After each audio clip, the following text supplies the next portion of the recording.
오늘은 우리가 잘 알다시피 우리 주님께서 십자에 달려 죽으신 굿 프라이데이라고 그러죠. 성금요일입니다.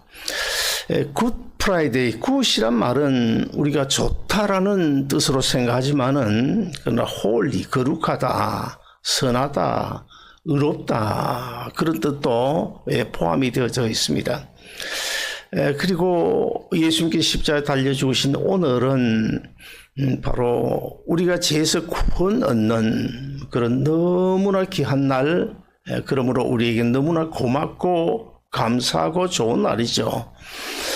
그러나 우리가 인간적인 생각에서 우리 하나님의 입장을 좀 따져보면 독생자 예수 그리스도를 십자가에 죽인 그런 사건이기 때문에 Day of Sorrow, 그러니까 결코 좋은 날, 굿데이만은 아니고 하나님 입장에서 보면 인간적인 생각입니다.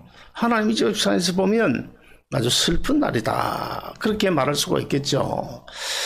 그러나 사실 예수님께 십자가에 달려 죽으신 이 사건, 이 날은 한마디로 정의를 하면 하나님의 공의와 하나님의 사랑의 두 성품이 지극히 조화를 이룬 은혜의 사건이다, 그렇게 정의하면 틀림없을 것입니다. 예수님은 목요일은 그러니까 어제죠. 어제 저녁 때에 제자들과 함께 한 다락방에서 최후의 만찬을 하십니다. 세족식도 하시고 또 만찬과 더불어서 이 만찬이 끝날 때에 참 많은 말씀들을 하시죠. 요한복음 14장부터 17장까지인가요? 거기 보면 참 여러 가지 진리의 말씀들을 제자들에게 말씀하십니다. 그리고는 이제 겟세마네 동산으로 올라가셔서 참 땀이 핏방울이 되도록 정말 간절히 십자가를 두고 하나님 앞에 기도하죠. 그렇게 기도하기를 얼마나 지난지는 정확히 알 수 없습니다. 최소한도 밤 12시는 넘었을 것이고 어쩌면 1시, 2시, 3시 이전에 이제 배신자 가룟유다를 앞세운 로마 군병들이 와서 이제 예수님은 체포를 당하게 되죠. 체포당하신 예수님이 어디로 갑니까? 가야바 대제사장 간저로 가지 않냐고, 가야바 대제사장의 장인이고 또 전임 대제사장인 안나스의 집으로 끌려가게 됩니다. 왜 안나스의 집으로 먼저 끌려가게 되었을까? 그것은 아마도 그 당시 정치적 또 종교적으로 가장 실권을 가진 사람이 안나스가 아니었는가? 그래서 이제 안나스의 뜰에서 이제 신문을 받으시죠. 신문을 받고 그 신문을 받은 뒤에 이제 결박을 당하십니다. 결박을 당하고 어디로 끌려갑니까? 이제 현직 대제사장 가야바의 간저로 끌려가서, 근데 그 가야바 대제사장 집에서 어떤 일이 있었습니까? 그러니까 오늘 새벽입니다. 새벽 동이 트기 전에, 동 틀 때에 사내들은 공예, 해의 공예가 모여가지고 이제 예수님이 뭐라고 했습니까? 하나님의 아들이라 했다는 그런 신성 모독죄를 걸어서 사형을 확정하게 되죠. 사내들인 공예는 정치적 뿐만 아니라 사법권도 가지고 있었기 때문에 예수님을 사형에 처할 수 있는 그런 권한이 있었습니다. 그래서 사형에 처하는 그런 결정을 내렸음에도 불구하고 그 당시가 로마의 식민 통치하에 있었기 때문에 사형을 집행할 수가 없는 거예요. 그래서 어디로 보냅니까? 할 수 없이 빌라도에게 보내게 됩니다. 유대나라 총독인 빌라도에게 보내가지고 이 빌라도가 가만히 생각해보니까 아무래도 이게 찜찜한 거예요. 그래서 어떻게든 자기가 좀 벗어나고자 해서 어디로 보냅니까? 그 당시 유대나라의 왕인 헤롯 안티바스에게 보내게 되죠. 헤롯 안티바스 왕도 역시 이것은 참 쉽게 내가 할 수 있는 일도 아니고 너무 또 자기 위기를 모면하기 위해서 도로 빌라도의 총독에게 보내가지고 빌라도가 결국에는 이제 사형을 언도하게 되죠. 사형을 선고받으신 예수님은 납덩어리가 달려있는 그런 채찍에 맞으시고 피를 흘리시면서 그 무거운 십자가를 지시고 십자가를 어깨에 짊어지고 비아돌로로사로 하죠. 비아돌로로사 길을 걸어서 골고다, 그러니까 갈보리 언덕으로 올라갔습니다. 갈보리 언덕 우리가 그러고 또 골고다 언덕이라고 또 말하는데 사실은 같은 뜻입니다. 골고다, 해골이라는 뜻이에요. 해골이라는 뜻인데 이 골고다는 아람 나라 말로 아람어로 해골이라는 뜻이고 갈보리 언덕은 역시 거기에 뭐 해골이 많이 사형지병 쌓여 있는 곳이기 때문에 해골이라는 뜻인데 라틴어로 로마의 전신 라틴어로 갈보리 언덕. 사실 갈보리 언덕이나 이제 그 골고다 언덕은 똑같은 장소입니다. 같은 장소. 그래서 거기서 이제 오전 9시에 십자가에 달리시죠. 못 박히십니다. 근데 정오 12시가 되니까 해가 빛을 잃어버린 거야. 온 세상이 암흑천지가 되는 겁니다. 이렇게 예수님이 오전 9시에 십자가에 달리셔서 6시간이 지난 오후 3시에 다 이루었다고 선언하심으로 선언하시고 운명하심으로 성부 하나님의 계획하신 인류 구원이 성취되는 그런 놀라운 순간이 오늘 금요일 날 일어나게 됩니다. 이제 시점을 조금 거슬러 올라가 가지고 십자가를 앞두신 예수님께서 이제 3년 동안 동거동락했던 제자들과 더불어서 이제 이별을 해야 되는데 아직도 그 제자들은 3년을 예수님을 따라다녔지만은 예수님께서 많은 말씀을 예고를 하셨음에도 불구하고 예수님께서 걸어가야 할 그런 십자가의 길을 전혀 깨달지는 못했습니다. 그 예수님 제자 중에 빌립 같은 제자는요, 오히려 하나님을 자기 눈에 보여달라고 그렇게 막 떼를 쓰고 있고, 또 야고보와 요한 같은 제자는 또 어떻게 합니까? 나중에 예수님이 유대 나라의 왕이 되면 나는 자의정 시켜주고 또 나는 의정 시켜달라고 자기 어머니를 통해서 그 왜 어머니를 통해서 그럴까요? 야고보와 요한의 어머니와 예수님의 어머니를 행정하기 때문에 이모가 아니잖아요. 그래서 로비를 하는 그런 모습을 성경에서 보여주고 있고, 또 남은 다른 제자들은 왜 로마를 물리치고 빨리 이스라엘의 왕이 안 되느냐고 막 엉뚱한 소리를 하고 있는 그런 시점, 이런 제자들을 두고 떠나려고 하니까 예수님 마음이 얼마나 복잡했을까, 얼마나 마음이 아팠을까. 그런 가운데 오늘 본문 요한복음 20장 26절에 보시면 예수님께서 이런 말씀을 하십니다. 보혜사 곧 아버지께서 내 이름으로 보내실 성령, 그가 너희에게 모든 것을 가르치시고 내가 너희에게 말한 모든 것을 생각나게 하실 것이라. 여기 성령을 지칭하는 보혜사란 말이 나오는데, 이 보혜사는 헬라어로 파라클레토스입니다. 이 파라클레토스를, 헬라어를 한국말로 번역한 것이 보혜사인데, 이 보혜사는 여러 가지 다양한 뜻을 가지고 있습니다. 보호하다, 위로하다, 안위하다, 근고하다, 근면하다, 도와주다, 이런 여러 가지 뜻을 가지고 있습니다. 요한복음 이제 20장 19절에 보시면 부활하신 예수님께서 이제 숨어서 한 다락방에 피해 있는 그런 제자들 찾아오시죠. 제자들 찾아오시면서 뭐라고 말을 건네십니까? 제가 매 설교할 때마다 인사하듯이 샬롬 평안할지어다 하고 인사를 하시고, 인사를 하신 뒤에 예수님께서 의미심장한 말씀을 하십니다. 자기 못 박힌 손을 보여주시고 옆구리에 창에 찔린 자국을 보여주시고는, 그리고는 예수님이 제자들을 향해서 숨을 내쉬면서 하시는 말씀이 성령을 받아라. 그래, 성령을 받아라. 우리가 예수 믿고 거듭나게 되면 이제 끝나게 되면 우리가 성령 세례를 받게 되는데, 성령 세례를 받을 때 성령님이 우리 눈에 보이지 않죠. 눈에 보이지 않아서 우리가 있나 없나 좀 헷갈릴 수도 있지만은, 성령님이 우리 안에 들어오셔서 공간도 초월하지 않습니까? 그래서 꼭 우리 몸 안에 들어온다는 것이 아니라 어쨌든 간에 우리 안에 들어오셔서 거하시게 되는데, 그것을 신학적인 용어로 뭐라 하면 성령의 내주라 그래요. 내주, 내 안에 거주하신다 그래요. 자, 어느 날 옛날 이야기입니다. 옛날 이거 어느 시골에 할아버지가 있었는데, 할아버지가 수염을 이렇게 길게 기르고 있었어요. 근데 그 동네에 어떤 꼬마가 그 할아버지를 볼 때마다 궁금증이 생겼어요.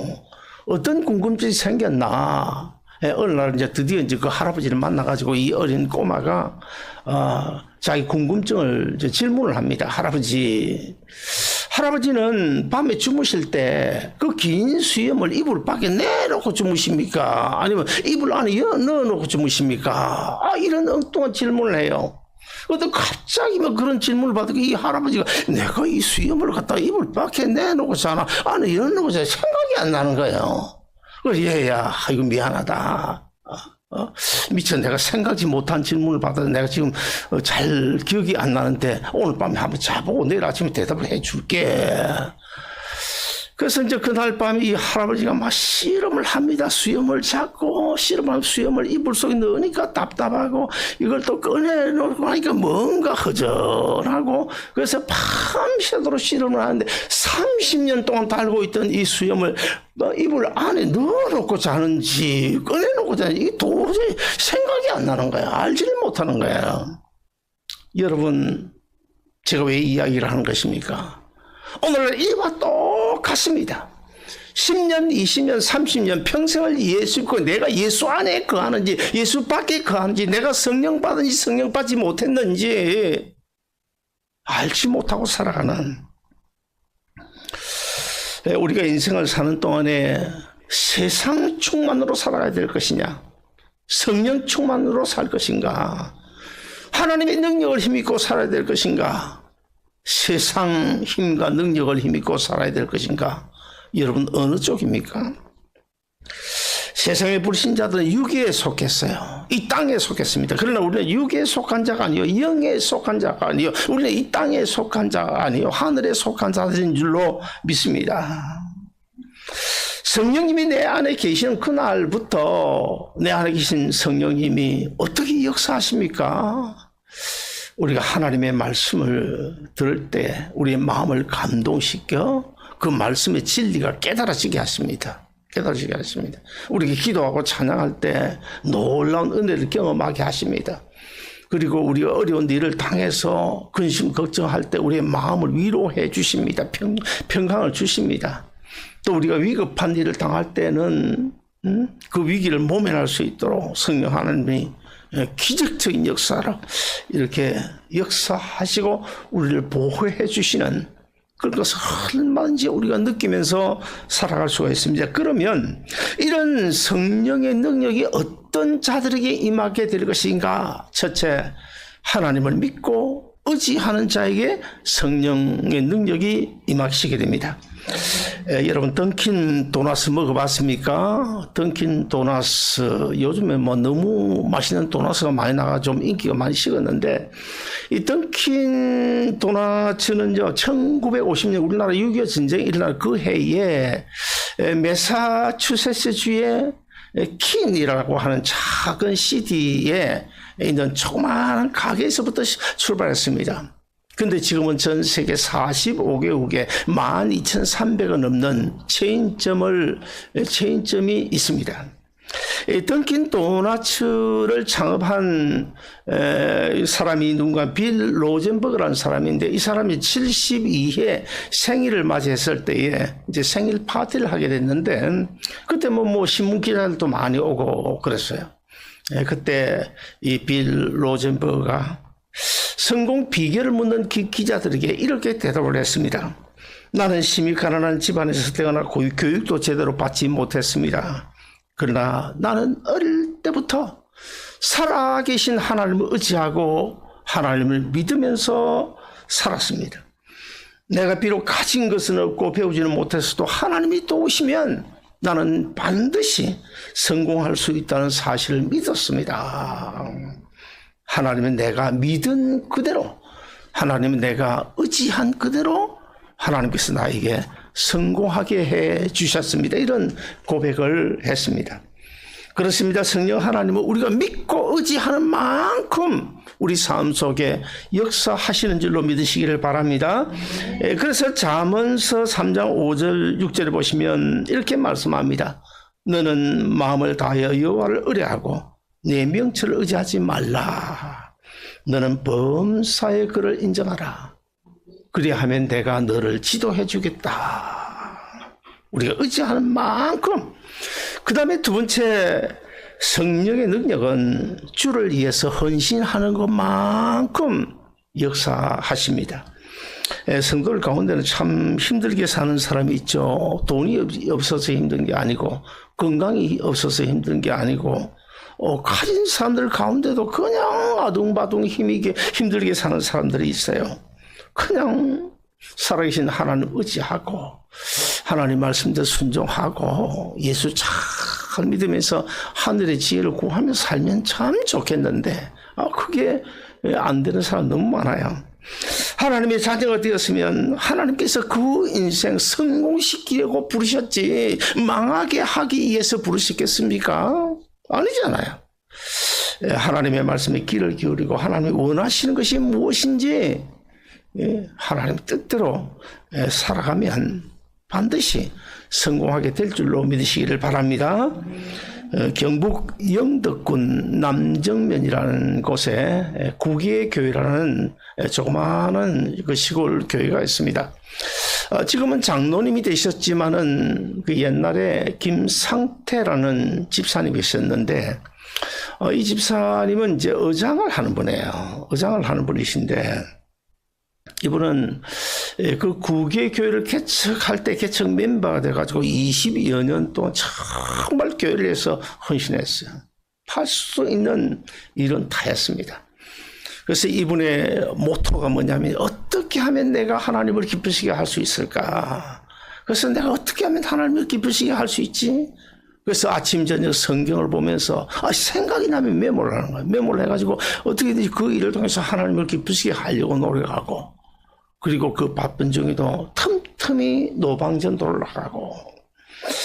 그런데 문제는 어느 한 해 겨울에 고기가 잡히지 않는 거야. 고기가 전혀 한 달, 두 달 아예 잡히지 않는 거야. 그래서 이제 옛날 시골 어촌은 다 그렇지 않습니까? 고기가 안 잡히면 다 미신 우상 이런 거기 때문에 돼지머리를 사다가 고사를 지냈잖아요. 그 예수 안 믿는 친척들이 찾아와가지고 답답하니까 그분들도 아니 그러지 말고 고사를 한번 지내보라고. 고사를 한번 지내보라고. 그러니까 김상태 집사님이 아니 내가 살아계신 하나님의 능력을 의지하고 사는 사람인데 고사가 웬 말이냐고 그냥 탁 내쫓아. 오히려 자기를 위해서 온 사람 친척을 다 내쫓아 버렸어요. 그런데 성탄절을 앞둔 어느 날 이제 그물을 전날 쳐놨는데 아침에 나갔어요. 아침에 나갔는데 이게 웬일입니까? 놀라운 일이 벌어졌어요. 어마어마한 방어대. 겨울에 방어가 맛있다는데 아직 그 방어를 못 먹거든 안에. 이 방어대가 막 어마어마한 양이 걸린 거예요. 세상에. 그런데 이제 주로 고기는 이제 그물을 여기 가운데 치고 또 양쪽에 이렇게 치면 가장 잘 온대요, 고기들이. 중앙에는 거의 잘 안 온답니다. 그래서 이 김상태 집사님 의장은 좀 불리한 거예요, 평소에. 다른 집은 고기들이 많이 오는데 자기는 좀 불리한 거예요. 그런데 그날은 양쪽 그 의장, 다른 사람의 의장이 한 마리를, 물론 한 마리는 한 마리는 나는 그렇게 생각하지 않습니다. 하다못해 한 마리는 들었겠지. 아무튼 간에 그런데 자기 중앙에 있는 자기 의장에는 무려 몇 마리인지 아세요? 4,600마리. 근데 그때 또 마침 또 방어값이 비싸가지고 19만 6천 원째 한 마리에. 19만 6천 원. 그 하룻밤 사이에 얼마를 건졌냐? 7억 7,740만 원어치를 건져가지고, 여러분 기억이 안 나로 보네. 이게 불과 뭐 한 10, 20년 전인데, 완전히 그냥 대한민국이 떠들썩할 정도로 지상에, 신문지상에 떠들썩했는데, 미국인은 나는 알았는데, 여러분 몰라는 참 이상하네. 예.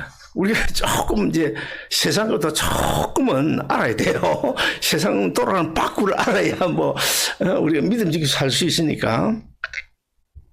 자, 아무튼 주를 위해서 헌신한 그 집사님에게 하나님께서 그렇게 성령의 능력으로 기적을 베풀어 주셨습니다. 사랑하는 여러분, 우리는 하나님의 부르심을 받고 천에 하나 만에 하나 아무나 올 수 없는 이 자리, 오늘 이 아침에도 주님께서 나를 위하여 십자가에 달려 죽으신 날, 그 날을 기억하고 새벽 기도에 오셨는데, 우리는 예수님을 따라가는 그리스도의 제자로서 성령의 능력을 힘입고 살아야 되지 않겠습니까? 예수 믿는 사람이 성령의 능력을 힘입지 못하고 살아간다. 얼마나 불행합니까? 얼마나 불행합니까? 성령의 능력을 힘입고 살아야 되는데 어찌해야 된다고요? 첫째는 하나님을 의지하고 믿는 사람, 하나님 믿고 의지할 때, 그리고 또 그 다음에 어떤 사람에게요? 주를 위해서 헌신하고 봉사하는 사람들에게 성령의 능력이 임한다. 이 놀라운 은혜가 여러분 가운데 충만하시기를 주님을 축원드립니다.